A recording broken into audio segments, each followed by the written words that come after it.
I'm re-recording the video I made yesterday because I saw a second doctor last night who gave a bit of a different opinion, and it didn't seem right to leave yesterday's video there. Instead, I'm going to give you this one.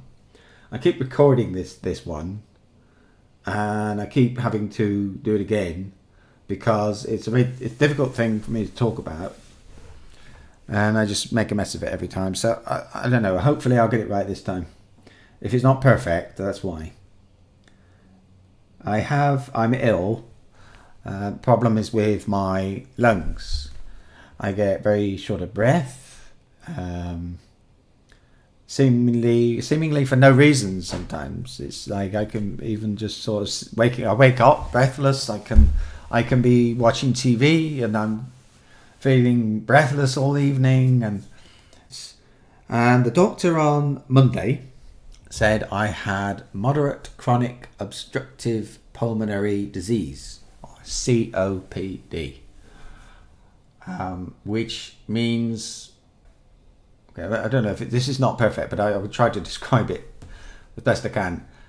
If you think with asthma, if you're the pipes in your lungs and things, if you can imagine they're getting smaller, so no longer a pipe, more of a straw.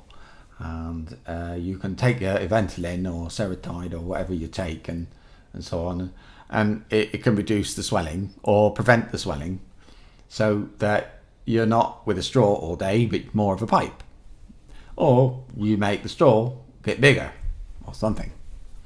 But with chronic with OCPD, COPD sorry, with COPD, that doesn't happen. You can't make the pipe bigger. It is just smaller. It's just a smaller pipe. There's nothing you can do about it.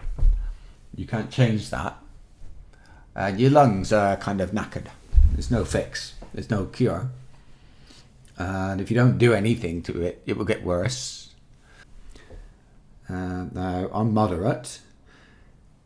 They measure it using, if a normal person, if you breathe in, fill your lungs, and then blow out in the period of, I think it's in the period of 1 second, a normal person will expel around about, let's say, 70 to 80% of the air you take into your lungs.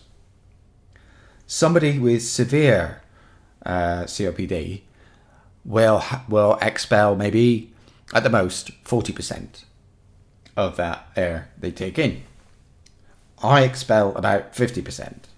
So I'm not the worst, but I'm moderate. All I can do is exercise, eat properly, those things, and hope it doesn't get worse. That's all I can do.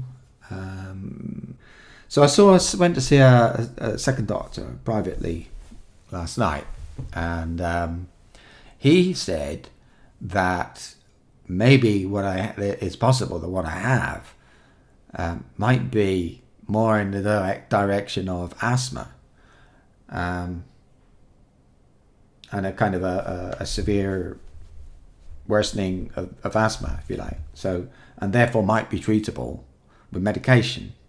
So what's happened now is I have some new medication. Well, I was waiting for it to go. The chemist didn't have it, but later today I will have newer medication. Is strong stuff. I will be using that. I'll use that for a couple of months, go back to the doctor again, go through the same tests, and then he'll know for sure, and we can go from there.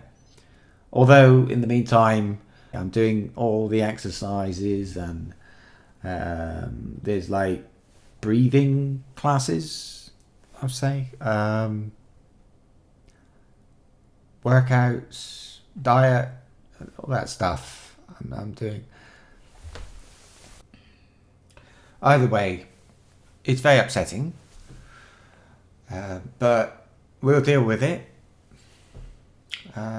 We have or had a dog. The dog's gone now. He's gone to live with my mother-in-law, and yeah, we thought that I have, just to say, I have asthma. We thought the dog was going to be all right when we got the dog.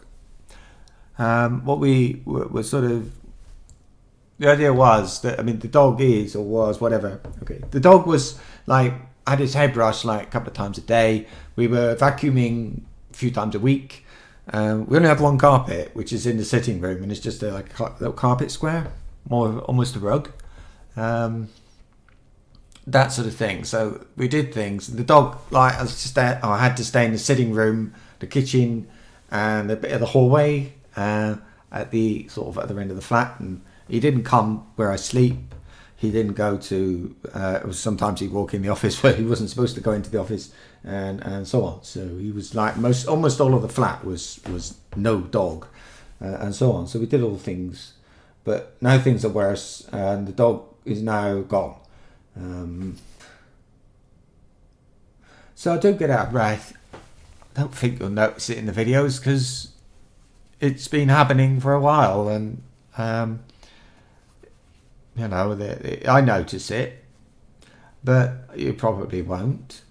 But I will. I'm sure. I mean, I talk about life and me from time to time, and the weather and everything else. And I'm sure I'm going to say something about this. I thought, well, you know, talk about it now. It is a very difficult time. I'm very lucky. I'm one of those people who can. If I do something, I can become so immersed in it that it's not. It sort of closes everything else off. So, in fact, by recording videos and streaming, and even just playing games or other things that I can sort of concentrate on and are a distraction or whatever. Those things somehow they help a bit, and so making videos is a good thing.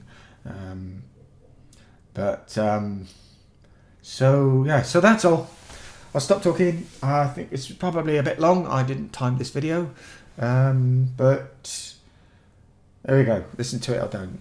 Thanks for those of you that did. Bye.